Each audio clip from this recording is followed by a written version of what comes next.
예, 반갑습니다.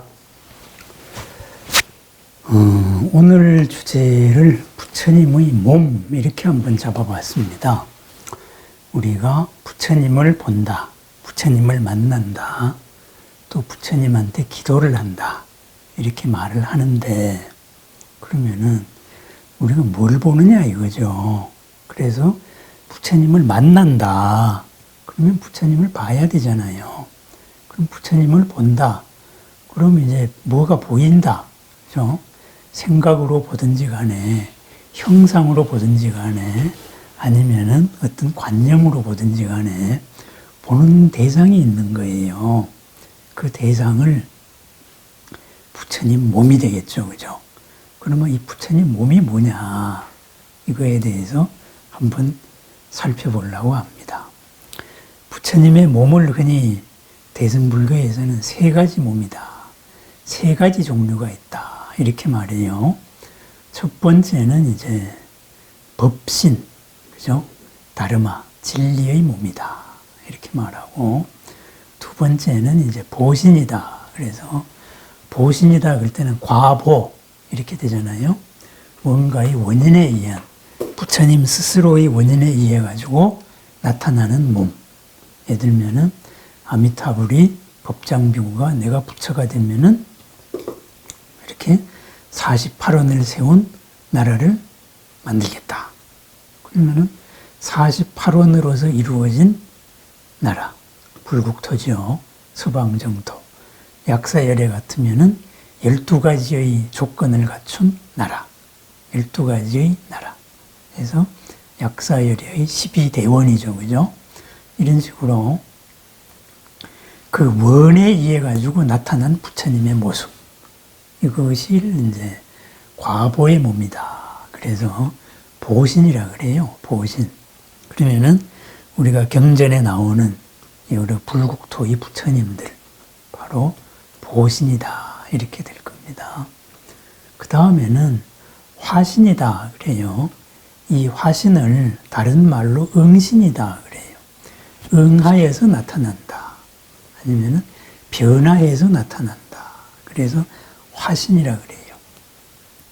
그래서 법신으로서 무한의 한계를 벗어난 영원한 그리고 시간도 공간도 모든 조건을 초월한 부처님이 조건 속에 어떤 인연으로 나타나는 것. 이것을 변화해서 나타났다. 그래서 화신이라 그래요. 그러면 왜 나타나겠어요? 그죠? 뭐, 갑자기 부처님이 이 세상에 나타나서 세상을 지배하겠다. 세상 인간들을 내 마음대로 한번 해볼까? 에? 뭐, 이런 생각으로 나타나는 건 아니잖아요. 그죠? 그렇다면 그것은 한계 속에 걸린 존재니까 부처님이 아니죠. 마군이죠. 마의 권속이고, 안마의 군대다. 이렇게 되죠. 그럼 뭐겠어요? 바로 우리들이 부처님의 본래의 원, 부처님의 자비, 지혜의 조건에 맞추어서 부처님을 청했을 때 그 조건에 맞아서 응하에서 나타난다. 그래서 화신이라 그래요. 그죠? 응신이라 그런다. 그래서 응화신이다. 이렇게 말합니다. 그러면은 어떻게 되겠어요? 이 응신에 무슨 부처님의 모습이 따로 있겠습니까? 그죠? 그 사람에게 가장 적합한 모습으로서 나타난다. 이런 말이 되겠습니다. 그러면은 사람한테는 사람의 모습으로 나타나겠죠. 우리는 한국말을 하니까 우리가 기도를 해서 나타나는 부처님은 한국말을 쓰겠죠. 그죠? 그렇다면 중국 사람이 기도해서 나타나는 부처님은 중국말로 하겠죠. 미국 사람이 하면은 영어를 하는 부처님이 나타나겠죠. 그죠? 만약에 지옥 중생이 부처님을 찾으면은 지옥 중생의 모습으로 나타나겠죠. 그죠? 그래서 관세음보살도 육도의 조건에 따라 가지고 다양한 모습으로 나타난다. 이거와 똑같이 부처님도 그렇게 다양하게 나타난다. 그러면 뭐겠어요? 화신으로 본 부처님은 내 수준으로 나타나 준 거예요. 그것이 부처님의 궁극적인 실체는 아니다. 우리가 이렇게는 알고 있어야 됩니다.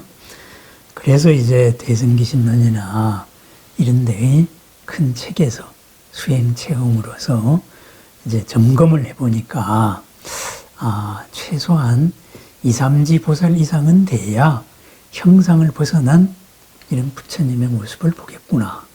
그 전까지는 그냥 모습으로서의 부처를 보겠구나. 그래 이제 이런 얘기가 돼요. 그래서 이게 화신입니다. 그러면은 이러한 보신과 화신은 이제 대승불교의 얘기라고 하십시다. 그죠? 대승불교의 얘기. 그러면은 초기 불교부터 있었던 개념은 바로 법신의 개념입니다. 법신. 진리의 몸. 그런데 이 진리의 몸에 대해 가지고 이것을 어떻게 바라보느냐. 이거에 따라서 현재의 남방상자부하고 그리고 또 대승불교하고 이런 식으로 많이 갈라지게 돼요. 그죠? 어쨌든 초기 경전에 쌍유타 니까야에도 나오고 한문경제로는 아함경에 나오는 얘기입니다. 그것을 한번 간단하게 제가 요약을 해보겠습니다. 부처님 제자 가운데 그죠? 박갈리라는 분이 있었어요. 그래서 박갈리경 해가지고 뭐 자바함에 나오고 여기서는 쌍유타 니까야 제4권에 나오는 얘기입니다. 박갈리라는 분이 있었는데 박갈리라는 분이 병이 들었어요. 병이 들어서 굉장히 괴롭습니다. 굉장히 괴롭습니다. 굉장히 괴로워가지고 내가 이거 죽을지도 모르겠다. 이렇게 도를 얻지 못하고 죽으면 너무나 허망한 거 아니냐. 이렇게 되어서 벗에게 시자에게 청을 했습니다. 내가 지금 도를 얻지 못하고 죽을지도 모른다. 그렇기 때문에 마지막으로 부처님을 뵙고 싶다. 이런 말을 했어요. 그래서 부처님을 찾아가서 이 박갈리가 몹시 아픈데 부처님을 뵙고 싶어 합니다. 이렇게 전해줘라 그랬어요. 그래서 박갈리의 시자가 바로 부처님한테 가서 같은 얘기를 했습니다. 그래서 부처님이 그 박갈리를 찾아갔습니다.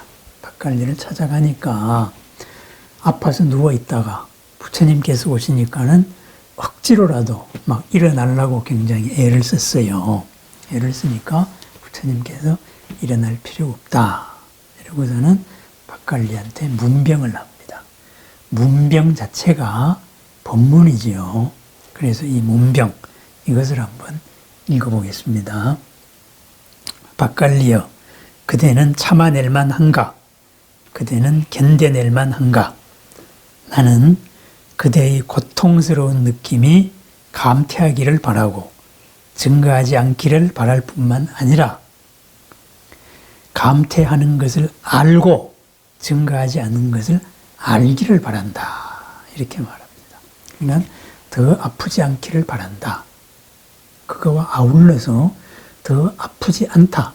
이것을 그대가 알기를 바란다. 알아차리기를 바란다. 깨어있기를 바란다.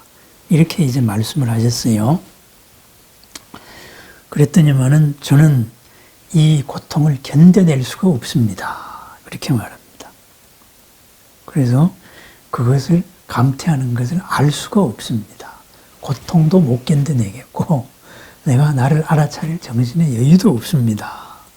이렇게 말하니까 부처님께서 이제 정식으로 법문을 시작합니다. 묻습니다. 이제 박갈리여, 그대는 어떤 가책이 될 만한 일을 한 적이 있는가? 후회가 될 만한 일을 한 적이 있는가? 이렇게 물어요. 그랬더니만 이 박갈리가 셀 수도 없이 많죠. 이렇게 정말 가책되는 일도 많고 후회스러운 일도 무지무지하게 많습니다. 그러니까 부처님이 또 물어요. 그대는 계행을 실천하는데 자신을 욕되게 한 적이 있는가? 그러니까 그런 거는 없는데요. 틀 것만큼도 없는데요. 그랬습니다. 그러면은 계행을 실천하는데 트럭만큼의 후회도 없다면은 어긋남도 없다면은 무엇을 후회를 하느냐? 예? 후회할 게 뭐가 있느냐 이거죠. 열심히 살아왔는데 무엇을 가책할 게 있고 무엇을 후회할 게 있느냐? 이렇게 딱 되돌려줘요. 그죠? 이게 참 의미심장한 대목입니다. 이게 바로 부처님께서 보여준 직설입니다. 그때는 원칙에 어긋난 삶을 후회 없이 살지 않았느냐. 그죠? 그러니까 부끄러워할 거 없다. 이렇게 말씀을 하고 그 다음번에 그래? 저는 오랫동안 제가 후회하는 일 가운데 하나가 세존을 부처님을 친견하기를 원했는데 부처님을 못 봤습니다. 근데 지금은 봤습니다. 그것도 후회한 것 가운데 하나입니다. 그러니까는 부처님을 더 자주 내가 봤어야 된다. 그런데 더 못 봤다. 이랬을 때 바로 비로소 부처님이 말합니다. 그죠? 부서져가는 나의 몸을 봐서는 뭐하겠느냐. 이렇게 말하고 진리를 보는 자는 나를 보고 나를 보는 자는 진리를 본다. 헷갈리요. 진리를 보는 자는 나를 보고 나를 보면은 진리를 본다. 이렇게 말했습니다. 여기에서 부처님이 이 육신의 몸은 부처님 육신의 몸은 변화하는 몸이다. 그죠? 그런데 진정한 나의 몸은 진리다. 그러니까 진리를 보면은 다르마를 보면은 부처님을 본다. 그죠? 그래서 나를 보고 싶으면은 다르마를 봐라. 진리를 봐라. 무슨 말이겠어요? 그대 스스로가 나같이 바로 완성이 되어라. 바로 이런 말입니다. 이러면서 이제 부처님의 본문이 시작이 돼요. 물질은 색, 수, 상, 행, 식. 우리 몸을 이루고 있는 거죠. 이 물질은 영원하냐 아니면 변화하느냐. 그래서 이것은 변화합니다. 그러면은 변화한 것은 즐거운 건가 괴로운 건가. 그러니까 변화하는 한계 속에 있으니까는 괴롭습니다. 그죠? 그러면은 이 변화하고 변화하는 한계 속에 있는 이 바로 괴로운 것을, 이것을 나의 것이고 이것이 나고 이것이 나의 본질이라고 말하는 게 이것이 옳으냐 그르냐. 그러니까 그건 틀렸지요. 이런 식으로 무아에 대한 가르침을 하나하나 세계에서부터 10까지 이렇게 나갑니다. 그래서 이 무아에 대한 가르침, 실체가 없다. 이 가르침이 3단 논법이에요. 이것은 나의 것이 아니고 처음에 소유에서 시작합니다. 그 다음에 이것은 일상적으로 말하는 나, 이런 나가 아니고 더 나아가서 힌두적으로 말하는 나의 본질이라는 궁극의 영원한 본질이라는 아뜨만, 그것도 아니다. 이렇게 해서 결국은 내가 나라고 집착하고 생각해 왔던 것이 그것이 나가 아니야. 이것을 확실하게 체득을 하세요. 이렇게 해서 이 가르침으로 시작해서 그리고 안으로 밖으로까지 모든 생각이 일어나는 여기에까지 전부 부처님의 가르침을 확장을 해 나갑니다. 그래서 이 부처님의 가르침을 듣고 이제 박갈리는 마침내 마음이 완전히 열렸습니다. 마음이 완전히 열려서 이제 부처님께 감사를 표하고 그래도 일어나지는 못했지요. 그 다음에 부처님은 돌아갔습니다. 돌아가고 이제 박갈리가 그날 밤에 이제 시자에게 얘기합니다. 나는 부처님의 가르침을 듣고 정말로 청정한 경지에 이르렀다. 청정한 경지에 이르렀기 때문에 어떤 미련도 없고 가책될 일도 없고 후회될 일도 없고 걸리는 일도 없다. 이렇게 해서 이제 나는 오늘 열반에 들겠다. 이렇게 하고 스스로 이렇게 죽습니다. 스스로 열반에 들어요. 이랬을 때 이제 이 경의 마지막은, 이 경은 따로 한번 제가 언제 기회가 있을 겁니다. 이 경의 마지막은 이제 그래서 부처님께서 아침에 이렇게 제자들을 보고 얘기합니다. 제자들이요, 저쪽 산에 구름같이 안개같이 뭔가 어른 왔다 갔다 하는 게 보이느냐 이렇게 말해요. 그러니까는 제자들이 보니까 부처님 눈에 의해가지고 열려서 이제 그게 보인 거예요. 안 보였던 게. 그래서 보입니다. 그러니까 그게 뭡니까? 그러니까 악마 빠삐만이 파순이 이 바로 박갈리가 어디로 갔는가? 박갈리의 식을 걷어가려고 지금 찾고 있는 중이다. 그래서 빠삐만이 왔기 때문에 부처님 눈에 보인 거예요. 근데 워낙 이 파순이 경지가 높으니까 형체가 있는 듯이 없는 듯이 이렇게 아른거리는 거예요. 낮은 단계면은 형상이 보이는 거죠. 그런데 부처님께서는 근데 빠삐만은 파수는 결코 박갈리를 보지 못할 것이다. 왜? 그는 이미 모든 집착을 여인 청정의 경지에 들어갔기 때문이다. 이런 얘기를 했습니다. 완전한 열반에 들었다. 이렇게 말해요. 어쨌든 이것은 이제 박갈리의 경전의 얘기인데 여기에서 나오는 것이 부처님을 본다. 그죠? 이것은 변화하는 몸을 보는 게 아니고, 그죠? 부처님의 진리를 보는 겁니다. 그럼 부처님의 진리를 보는 것, 진리를 체득을 하는 것. 박갈리 같이 진리를 완전히 체득을 했을 때에는 이제는 어떠한 파순이나 존재도 형상으로서 볼 수가 없는 거예요. 그죠? 아무리 모양이 있는 것과 같고 없는 것과 같이 구름같이 안개지어져 있더라도 비슷하게라도 있으면 있는 걸 볼 수 있거든요. 그러니까 볼 수 없다. 그러니까 모든 한계를 벗어났다. 원인으로서의 세계에 들었다. 바로 이런 말입니다. 원인으로서의 세계니까 뭐겠어요? 진리 그 자체고 생명 그 자체예요. 생명 그 자체니까 죽는 게 없어진 거예요. 죽는 게 없어진다는 말은 태어남이 없어지는 거예요. 그래서 영원한 삶입니다. 그래서 이것을 체험적으로 표현하는 말이 바로 진언에서 옴 하는 말입니다. 바로 진동이죠. 진동 자체로서 온 우주와 더불어서 같이 있는 거예요. 온 우주의 모든 차원에서 같이 있는 겁니다. 그죠? 현재 우리가 뭐 과학에서도 그렇게 말했잖아요. 우주가, 그죠? 이 모든 존재들이 사실은 원자로 되어 있고 원자 밑에는 소립자로 되어 있는데 그거 자체도 전부 진동이에요. 그리고 또 하나는 공간 자체도 시간하고 같이 얽혀져 있는 하나의 진동이에요. 그죠? 진동으로서의 차원으로서 공간도 있는 거거든요. 이래서 다차원이 있을 수가 있는 거고 이런 여러 가지 설들이 나오는 겁니다. 근데 그 자체가 살아있는 거예요. 이 살아있는 모든 한계에 갇히지 않고 그 살아있음 자체로서 영원한 것. 이것이 부처님입니다. 법신입니다.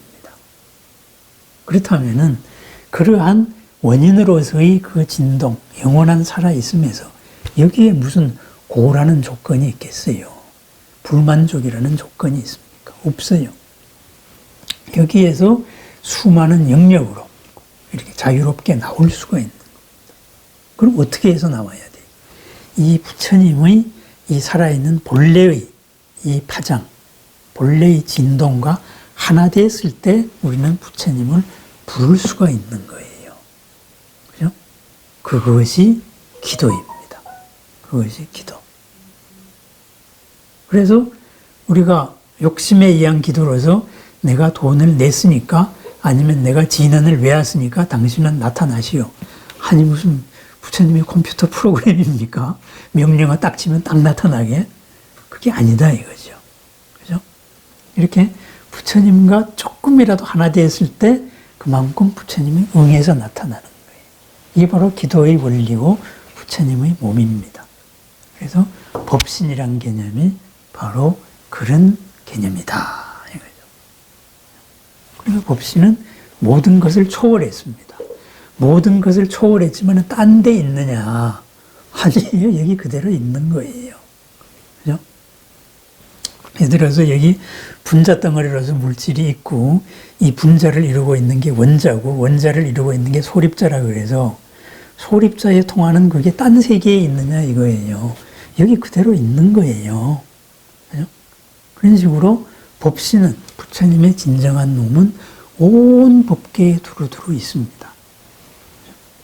거기에 우리가 파장을 맞추는 순간, 이렇게 맞추는 순간 부처님은 응하는 거예요. 나의 수준으로 응해주는 겁니다. 그것이 나에게 오는 화신입니다. 화신. 그러니까 나는 우리들의 모습으로서 볼 수가 있다. 이렇게 되겠죠. 그러면은 이런 화신으로 부처님이 나타났어요. 근데 그게 부처님인지 파순인지 어떻게 알 겁니까? 부처 모습으로 나타난 마군인지, 아니면은 이제 허공을 떠도는 잡신인지, 우리가 그걸 어떻게 구별을 할 거예요. 그죠? 그 구별의 기준이 바로 진리를 보는 자, 부처님을 본다. 그겁니다. 부처님이 부불설한 이유가 뭐예요? 모든 사람의 이로움을 위해서, 안락을 위해서거든요. 행복을 위해서거든요. 그러면은 그 몸을 보고 내가 평안했을 때 부처님을 본 거예요. 나한테 겁을 주잖아요. 그거 부처님 아닙니다. 그죠? 뭘 나한테 시키잖아요. 그건 아닙니다. 나한테 무슨 쿵 하고 느낌으로서 왔는데 이 느낌이 온 게 내한테 충격으로 왔더라도 무섭지가 않고 내한테 뭔가 내가 바뀔 수 있는 이런 체험으로 다가와요. 그것이 부처님을 보는 겁니다. 그것이 기도 가피력입니다. 그것은 때로는 굉장히 강렬할 수도 있어요. 어떻게 보면은 두려움같이 전율을 느낄 수도 있지만은 우리가 공포스러운 전율은 아니다 이거죠. 만약에 기도 중에 어떤 존재가 나타나가지고 너 이거 안 하면 죽는다. 그것은 마군이다 이 말입니다. 경전에 흔히 나오는 말로는 이거를 하지 않았으니까 너는 7일 이내에 머리가 터져 죽을 것이다. 뭐 이러는 거. 그러니까 정법과 사의 기준은 두려움을 주느냐 안 두려움을 주느냐 이거예요. 그래서 반야심경에도 그렇게 나와요. 원리 전도몽상 구경열반인데, 그죠? 전도몽상을 여의기 전에 있는 게 뭐예요? 무유공포예요. 그죠? 무유공포. 두려움이 없는 거예요. 두려움은 거꾸로 된 생각에서 나타나는 거다 이거죠. 그래서 우리는 그렇게 부처님의 원에 맞게 본래의 진리 그대로에 우리가 맞춰 들어가면 되는 겁니다. 그래서 기도를 할 때 발언을 하고 이 발언이 부처님의 조건과 맞게 나도 이롭고 남도 이롭고, 그죠? 더 많은 평안을 위해서 발언을 하고, 그 다음에 부처님의 집중을 해 들어가는 거예요. 거기서 가피력으로서 밖에 부처님이 나를 만나고, 내 속에 부처님이 드러나면서 나의 상상력의 한계가 깨어지는 거예요. 그래서 얼핏 봤을 때 공간이 찢어지는 것 같고, 내가 지금 이 자리에 있으면서도 뭔가 이 자리가 새로운 느낌. 마치 평면에서 살다가 갑자기 입체를 사는 느낌.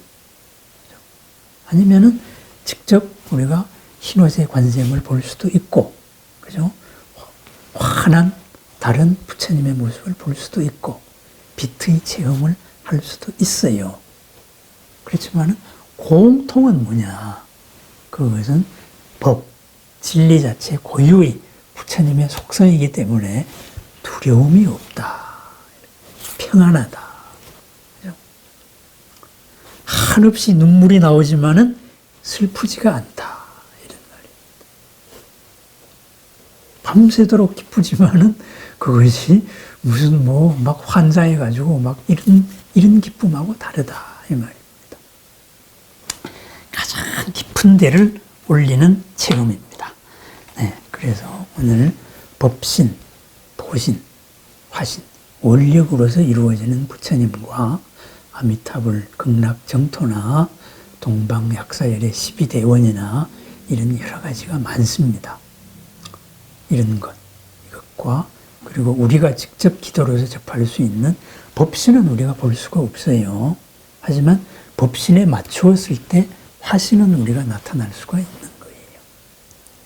그랬을 때 부처님을 보는 만큼 내가 한 차원 더 업그레이드 되는 겁니다. 그것이 업장소멸입니다. 나의 한계가 깨어지니까. 그래서 부처님의 몸, 부처님을 보자. 그죠? 부처님의 몸을 보자. 이 부처님의 세 가지 몸, 특히 법신과 이 화신에 대해서 한번 알아봤습니다. 언제나 부처님과 함께하는 나날이 되기를, 언제나 어부의 장애가 소멸되어서 나의 지혜와 나의 공덕이 더욱더 열리고 늘어나는 하루가 되기를 축원드립니다. 감사합니다.